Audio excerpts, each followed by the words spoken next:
aku Bapak Franky Sulaiman MHI. Baiklah, langsung ke materi. Saya akan bawakan dua materi. Yaitu yang pertama ada pengertian ilmu fikih. Ilmu fikih merupakan sebuah pengetahuan tentang keagamaan, yaitu mencakup seluruh ajaran Islam. Akan tetapi, seiring berjalannya waktu, ilmu fikih hanya dikhususkan kepada amalia atau ibadah saja. Cara etimologi fikih berasal dari kata fuqaha yafqahu fiqhan yang berarti pemahaman. Pemahaman di sini maksudnya ialah pemahaman mendalam mengenai Al-Quran dan hadis. Sedangkan istilah fikih adalah pengetahuan tentang hukum syara mengenai perbuatan manusia yang diperoleh dari dalil-dalil yang terinci. Menurut Al-Ghazali, fikih adalah ilmu menerangkan syara bagi para mukallaf seperti wajib, haram, mubah, sunnah, makruh, sahih, dan lain-lain. Secara umum, fikih adalah suatu ilmu yang mempelajari bermacam-macam aturan hidup bagi manusia, baik secara individu maupun berbentuk masyarakat sosial. Dalam fikih terdapat 5 hukum. Kelima hukum ini sifatnya dinamis dan mutlak atau dapat diubah. Karena fikih merupakan hasil pemikiran dari para ulama, sehingga fikih menjadi dinamis dan elastis. Fikih tidak memberatkan orang pada zaman tertentu dengan hukum atau ketentuan dari fikih tersebut. Hal ini disadari oleh fikih yang lahir dari pemikiran para ulama, akan tetapi sumber-sumbernya berasal dari Al-Quran dan Sunnah. Para ulama hanya mengeluarkan hukum dari sumbernya dan tidak disebut membuat hukum, sedangkan yang membuat hukum adalah Allah Subhanahu wa Ta'ala. Fikih adalah himpunan fatwa ulama yang berkaitan dengan hukum-hukum syara yang berlandasan pada Al-Quran dan hadis. Jika ada hukum yang dikeluarkan dari dalil tersebut, maka dinamakan fikih. Fikih dituntut untuk dapat memberikan jawaban yuridis atau secara hukum. Terdapat berbagai tuntutan dan persoalan hidup dan kehidupan manusia. Fikih hanya memberikan interpretasi yang bersifat dizani atau dugaan, yang senantiasa berubah seiring perkembangan zaman, waktu, dan tempat.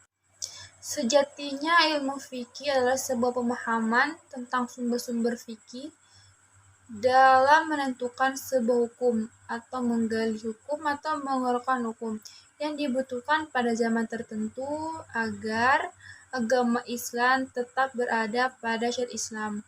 Orang-orang yang ahli dalam bidang fikih disebut fuqaha. Fikih berisikan hukum-hukum mengenai orang mukallaf dan terus-menerus ada perubahan dalam hukumnya. Baik, lanjut ke materi yang kedua, yaitu ada sumber fikih. Sumber fikih yang pertama ada Al-Quran. Al-Quran ialah kalam Allah SWT yang diturunkan kepada Nabi Muhammad SAW melalui malaikat Jibril sebagai mukjizat dan sumber hukum serta sebagai pedoman hidup bagi penduduk Islam. Membacanya sebagai ibadah kepada Allah. Al-Quran secara bahasa berasal dari kata qira'a yaqra'u qir'an dan Qur'anan, yakni sesuatu yang dibaca atau bacaan. Al-Quran merupakan wahyu dari Allah yang diturunkan kepada Nabi Muhammad SAW untuk memperbaiki umat manusia, diantaranya sebagai penjelas, kabar gembira, seru sanggahan terhadap musyrikin, teguran, dan ancaman. Bagi seorang muslim, Al-Quran adalah kitab yang paling sempurna. Di dalamnya terdapat serangkaian aturan dalam menjalankan kehidupan. Al-Quran dijadikan sumber hukum Islam yang pertama karena bersumber langsung dari Allah Subhanahu wa Ta'ala, tidak ada keraguan di dalamnya. Al-Quran sebagai kitab suci yang terakhir yang diturunkan Allah SWT sebagai pelengkap dan penutup dari kitab-kitab sebelumnya. Hukum yang ada dalam Al-Quran tidak ada yang Hukum yang ada di dalam Al-Quran pun ada yang sudah memang benar-benar jelas, ada yang harus dikeluarkan oleh para mujtahid untuk mengistinbatkan hukum. Sumber hukum yang kedua ada hadis. Hadis merupakan suatu penjelas dari isi Al-Quran, seperti perintah untuk mendirikan sholat. Akan tetapi, dalam Al-Quran tidak terdapat tata cara sholat. Disinilah peran hadis yang perjelas maksud dari perintah Allah Subhanahu wa Ta'ala. Hadis menjadi sumber hukum Islam kedua setelah Al-Quran. Menurut bahasa, hadis itu suatu yang baru, suatu yang diberitakan, diperbincangkan, dan dipindahkan dari seorang ke orang yang lain. Sedangkan menurut istilah, hadis adalah berupa ucapan, perbuatan, dan perkataan dari Nabi Muhammad SAW. Berikut penjelasan singkat mengenai hadis Nabi. Hadis Nabi yang pertama ada hadis qauliyah. Hadis qauliyah adalah ucapan atau perkataan Nabi yang didengar oleh para sahabat. Segala apa yang dikatakan Nabi itu semua merupakan suatu hukum. Contohnya, berpuasalah karena melihat tanggal atau 1 Syawal, dan berbukalah atau lebaran karena melihat tanggal 1 Syawal. Yang kedua ada hadis fi'liyah. Hadis fi'liyah itu sebuah perbuatan Rasul, kecuali perbuatan Nabi yang bersifat pribadi atau khusus untuk Nabi. Tidak wajib ditaati, kecuali ada penjelasan berupa hadis seperti lakukanlah sholat persis sebagaimana kalian melihatku mengerjakan sholat. Yang ketiga ada hadis takriyah. Hadis takriyah itu penetapan dan pengakuan dari Nabi terhadap pernyataan dan perbuatan orang lain, atau membiarkan atau Nabi tidak melarang atau memerintahkannya. Jadi maksudnya Nabi itu hanya membiarkan dan tidak melarang atau memerintahkan sesuatu. Hadis merupakan penjelas dari isi wahyu Allah Subhanahu wa Ta'ala dan dapat dilihat dari perkataan, perbuatan, dan penetapan dari Nabi Muhammad SAW. Sumber hukum fikih yang ketiga ada ijma. Ijma menurut bahasa ialah mengumpulkan perkara dan memberi hukum atasnya serta meyakininya. Sedangkan ijma menurut istilah adalah kebulatan pendapat sama ahli ijtihad. Sudah wafatnya Rasulullah SAW pada suatu masa atas suatu hukum syara. Menurut Al-Ghazali dalam kitab Al-Mustafa bahwa ijma merupakan suatu kesepakatan umat Nabi Muhammad SAW atas suatu perkara yang berhubungan dengan urusan agama. Kemudian Murtada Mutahhari dan M. Muhammad Bakir Ashadar dalam bukunya Pengantar Ushul Fiqih dan Ushul Fiqih Perbandingan mengungkapkan bahwa ijma merupakan kesepakatan dengan suara bulat dari para ulama atas suatu persoalan tertentu. Dapat disimpulkan bahwa ijma merupakan suatu keputusan yang diambil secara bersama-sama dan mengeluarkan hukum atas suatu persoalan yang terjadi untuk menentukan suatu hukum yang baru melalui proses ijma atau kesepakatan supaya tidak terjadi kekeliruan ataupun ada pihak yang menentang hukum yang baru. Ijma ada yang disebabkan oleh persoalan atau masalah yang terjadi pada masyarakat. Yang hukumnya tidak ada pada Al-Quran dan hadis. Maka para ulama mengumpulkan semua perkara dan mendiskusikannya untuk menentukan hukum yang berdasarkan pada sumber fikih. Sumber fikih yang paling berpengaruh dalam menentukan sebuah hukum yaitu hadis. Dalam hadis mencakup isi dari Al-Quran. Sumber hukum fikih yang terakhir yaitu ada qiyas. Qiyas secara bahasa berasal dari akar kata qasa yakisbu qiyasan, yang artinya pengukuran. Sedangkan secara istilah, kias adalah menyamakan sesuatu yang tidak memiliki nas hukum dengan sesuatu yang ada nas hukum berdasarkan kesamaan ilat atau kemaslahatan yang diperlihatkan syara. Kias berarti mengkira-kirakan atau menyamakan sesuatu dengan sesuatu yang lain. Sebagai contoh dari kias yaitu haramnya narkoba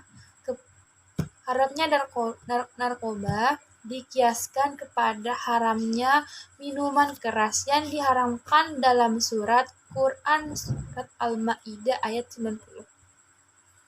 Kias hadir untuk memecahkan persoalan yang terjadi pada zaman. Setiap zaman memiliki persoalan yang berbeda-beda. Pada zaman dulu dengan zaman sekarang tentunya memiliki perbedaan yang signifikan. Mengkiaskan suatu yang lain harus memiliki dasar jelas agar tidak terjadi kekeliruan dalam menetapkan sebuah hukum. Dengan adanya kias, para ulama bisa menyamakan atau menganalogikan suatu hukum yang sudah ada dengan hukum yang akan baru ada, guna untuk mengetahui hukumnya. Kias dapat diartikan juga membuat hukum yang baru berdasarkan sumber-sumber fikih yang dipercaya atau yang disepakati oleh para ulama. Hal ini supaya hukum Islam tidak mengalami ketertinggalan dan terus ada pembaruan dan hukumnya agar tidak dikatakan kuno pada agama-agama lain. Hukum Islam terus mengalami kemajuan dan perkembangan dalam menentukan hukum supaya orang-orang Islam tidak kebingungan atas hal-hal yang terjadi di kehidupan dunia. B. Karakter fikih. Yang pertama, universal. Universal maksudnya yaitu hukum fikih berlaku pada orang mukallaf dari semua golongan, termasuk orang yang berkulit putih atau hitam, orang Arab maupun bukan orang Arab. Fikih tidak memandang sebuah golongan. Fikih berlaku pada siapa saja yang beragama Islam, yang sudah akil balik ataupun orang mukallaf.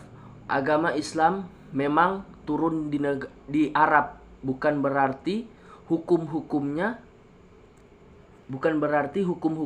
hanya berlaku di negara Arab saja, melainkan berlaku kepada seluruh negara yang beragama Islam.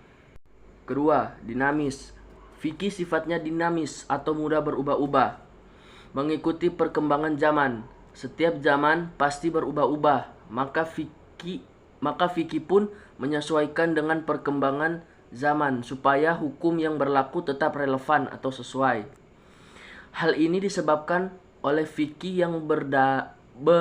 yang lahir dari hasil pemikiran manusia mengenai suatu persoalan yang terjadi dan belum ada hukumnya. Maka para ulama menggali sumber fikih untuk menemukan suatu hukum dan itu pun dituntut untuk memberikan jawaban terhadap persoalan atau perkara yang sedang terjadi pada masyarakat. Yang ketiga, elastis. Maksudnya hukum Islam meliputi segala bidang dan lapangan kehidupan manusia. Tidak hanya berbicara amalia saja. Fikih sifatnya elastis, yaitu merambah kemana-mana. Jangkauan fikih itu cukup luas. Contohnya muamalah, jual beli, siasah, pemerintahan dan politik, jinayah, kejahatan dan peradilan. Yang keempat, sistematis. Hukum Islam yang bersifat sistematis artinya bahwa sejumlah doktrin dalam hukum Islam bertalian dan berhubungan di antara satu dengan yang lainnya. Secara logis memiliki keterkaitan antara hukum lain dan yang lainnya. Hal ini dapat dilihat dari tata cara beribadah kepada Allah Subhanahu wa taala. Semua semua sudah diatur dengan baik. Contohnya, mulai dari mengambil wudhu sebelum sholat,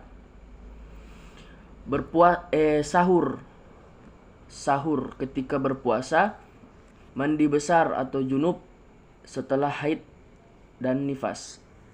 Yang kelima, arabaniyah atau ketuhanan. Bahwasannya fikih merupakan perintah dari Allah untuk memerintahkan kepada Nabi Muhammad SAW supaya menyampaikan apa yang telah diturunkan kepadanya tanpa menghiraukan besarnya tantangan di kalangan ahli kitab, yaitu Al-Quran, yang menjadi pedoman umat muslim sampai hari kiamat kelak.